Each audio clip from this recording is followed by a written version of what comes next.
құрметті көрермендер, мен Нұрмұхан Бекбосынов атындағы Маңғыстау мемлекеттік колледжінің саясаттану және философия пәнінің оқытушысы Нұрбосынов Бекболат Иванович. Бүгінгі тақырыбымыз мемлекет ұғымы түрлері, функциялары және құрылысы. Оның ішінде мемлекеттің табиғаты, тарихи қалыптасуы, басқару нысандары мен билік тармақтарына қысқаша шолу. Мемлекет ұғымы.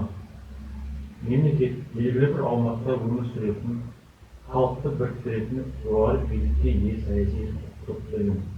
Ол қоғамды басқару, тәртіп орнату және азаматтардың мүдделерін қорғау үшін құрылады. Мемлекеттің белгілеріне келетін болсақ, олар аумақ, халық, егемендік, соттық орындар, әскери күшті құрылымдар. Ақша. Мемлекеттің пайда болу туралы әртүрлі теориялар бар. Осы теорияларға тоқталып өтсем. Біріншісі бұл теологиялық теория. Теологиялық теория дегеніміз бұл мемлекет Құдайдың еркімен деп түсіндіріледі. Билік қасиетті деп саналады. Яғни мемлекет Құдайдың арқасында дүниеге келген сөз. Екіншісі патриархалдық теория. Бұл теорияның басты ерекшелігі мемлекет отбасының кеңейген түрі. Билік әке тәрізді қабылданады. Яғни бұл жерде әкенің рөлі жоғары билікке ие болады деген сөз. Патриархалдық теорияда. Үшіншісі күштеу теориясы. Күштеу теориясы дегеніміз мемлекет бір жерді жаулап алып, зорлық жасау арқылы пайда болған деген түсінік бар. Бұл күштеу теориясы. Келесі төртіншісі психологиялық теория. Психологиялық теория мемлекет билікке бағыну қажеттілігінен туындайды деп есептейді. Бұны психологиялық теорияға жатқызуға болады. Одан кейінгі келісімшарттық теориясы деп аталады. Бұл теорияда адамдар ортақ мүдделер үшін келісім жасап, мемлекетті құрған. Яғни адамдар өздері бірігіп тұрып мемлекет құрған. Келесі материалистік немесе табыс деп аталады. Бұнда мемлекет жекеменшіктің пайда болуына және таптардың бөлуіне байланысты қалыптасты дейді. Яғни не деген сөз? Бай мен кедейдің пайда болу арқасында мемлекет қалыптасты деген сөз. Бұл енді көбінесе Карл Маркс пен Фридрих Энгельстің теорияларына байланысты аталып кеткен табыстық, материалистік. Енді мемлекеттің тарихи түрлеріне келетін болсақ, олар бірінші алғашқы мемлекеттер. Алғашқы мемлекеттерге енді көбінесе біздер Египет, Месопотамия, Қытай, араб мемлекеті, араб құрлықтарына мемлекет жатқызуға. Бұл жерде алғаш мемлекеттердің айырмашылықтары бұлар рулық қоғамнан дамып, деспотиялық билік басым болды. Екіншісі бұда феодалдық мемлекеттер пайда болды. Феодалдық мемлекеттер көбінесе орта ғасырларда пайда болған. Яғни бұл жерде орта ғасырларда монархиялық мемлекеттер көптеп пайда бола бастады. Және ол монархиялық мемлекеттерде жер иеленушілер мен шіркеудің ықпалы өте күшті болды. Оның ішінде шіркеу деген уақытта католик, христиандық католик бағытын атауға болады. Көбінесе Европада болған. Келесі үшіншісі қазіргі мемлекет конституциялық демократия және құқықтық мемлекет идеалдары арқасында қалыптасты. Бұл мемлекеттің қазіргі мемлекеттің феодалдық мемлекеттің алғашқы мемлекеттердің айырмашылығы. Бұл жерде адам құқығы, тарих сайлау, парламент мемлекет сияқты парламент мемлекет сияқты болып дамиды. Сондықтан айырмашылықтар өте көп. Келесі мемлекеттің функциялары, бұл мемлекеттің функцияларын екі функцияны бөлеміз. Біріншісі ішкі функциялар. Ішкі функциялар не жатады дегенде қоғам, заң, тәртіп және сот жүйесі. Екіншісіне әлеуметтік қорғау, денсаулық, білім саласы. Үшіншісі экономикалық реттеуді ішкі функцияларға кіргіземіз. Ал сыртқы функцияларға келетін болсақ, сыртқы функцияларда сыртқы саясат пен қауіпсіздік, халықаралық пен ынтымақтастық және мемлекеттік қорғау. Ал аумақтық құрылым түрлеріне келетін болсақ, мемлекетте бұл жерлерде үшке бөлуге болады. Унитарлы мемлекет, федеративті мемлекет, конфедерация деп. Унитарлық мемлекетке дегеніміз не деген сұраққа жауап беретін болсақ, бұл орталықтандырылған басқару, өңірлер біртұтас заңдарға бағынады. Яғни бұл уникалды мемлекеттерге Қазақстанды, Францияны, Жапония сияқты мемлекеттерді атап өтуге болады. Олар уникалды мемлекеттер. Бұл мемлекеттердің құрамында автономия республикалар жоқ. Келесі федеративті мемлекет. Федеративті мемлекет дегеніміз бұл мемлекетте субъектілер өздерін басқаруға ие, бірақ жалпы конституция бар.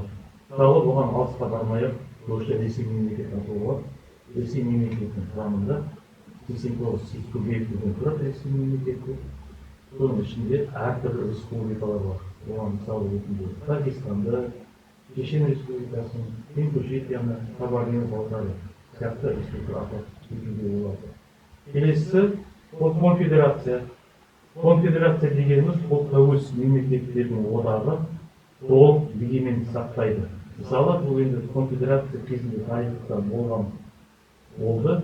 Бұған Швейцарияны айтуға болады. Ал басқару нысандарына келетін болсақ, басқару нысандарында екіге бөлінеді, монархия және республика болып. Ал монархия келетін болсақ, билік бұл мұрагерлік жолмен беріледі. Монархияның өзі екіге бөлінеді. Олар абсолюттік монархия және конституциялық монархия. Абсолюттік монархияға қазір бұл көбінесе патшаланған елдерін атауға болады, оның ішінде Сауд Арабиясын. Ал конституциялық монархияға көбінесе бұл Батыс Еуропа елдерін атауға болады, оның ішінде Ұлыбритания, Швеция, Испания сияқты. Яғни бұл абсолюттікпен конституциялық монархияның айырмашылығы, абсолюттік монархия биліктің бәрі бір отбасының құрамына қолына болатын болса, конституциялық монархияда, яғни Ұлыбританияда король-королева бар, бірақ ол мемлекеттің символы іспетті болады, биліктің бәрі бұл жерде мысалы премьер-министрдің қолында. Екіншісі республика. Республика деген бұнда билік сайланбары органдар арқылы орындайды.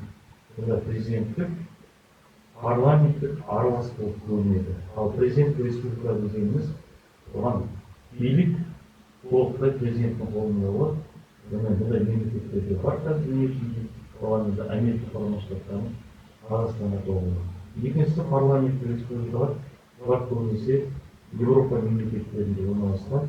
Парламент республика дегеніміз не деген сөзге сұраққа жауап беретін болсақ, парламент республикада қай партия көп дауыс алады, сол партияның өкілі билік басына келеді. Билік басына келіп, сол мемлекетті басқарады, яғни премьер-министр ретінде, немесе Германиядағы канцлер ретінде, немесе Англиядағы премьер-министр ретінде. Үшіншісі түрі бар, аралас. Аралас көбінесе Францияда орналасқан. Франция мемлекетінде аралас деген сөзде бұл жерде президентке, парламенттің билік бірін асып кетуге болмайды, паритетті түрде президентке беріледі. Ал билік тармақтарына келетін болсақ, билік тармақтары өздерінің білесіздер, үшке бөлінеді, оны француз саясаттанушы Шарль де Монтескьемен ағылшын ғалымы Джон Лок бөлінеді. Енді билік тармақтары үшке бөлінеді, дүниежүзі бойынша заң шығарушы билік, атқарушы билік, сот билігі. Заң шығарушы билік дегеніміз бұнда бұл парламент. Парламент заңдарды қабылдайды, бюджетті бекітеді, атқарушыны бақылайды. Яғни парламенттің мысалы басқалар арқылы Қазақстан ататын болсақ, бізде парламент екі палата тұрады. Жоғарғы палата сенат, төменгі палата мәжіліс. Екіншісі атқарушы үкімет пен президент заңдарды іске асырады, ішкі және сыртқы саясат жүргізеді.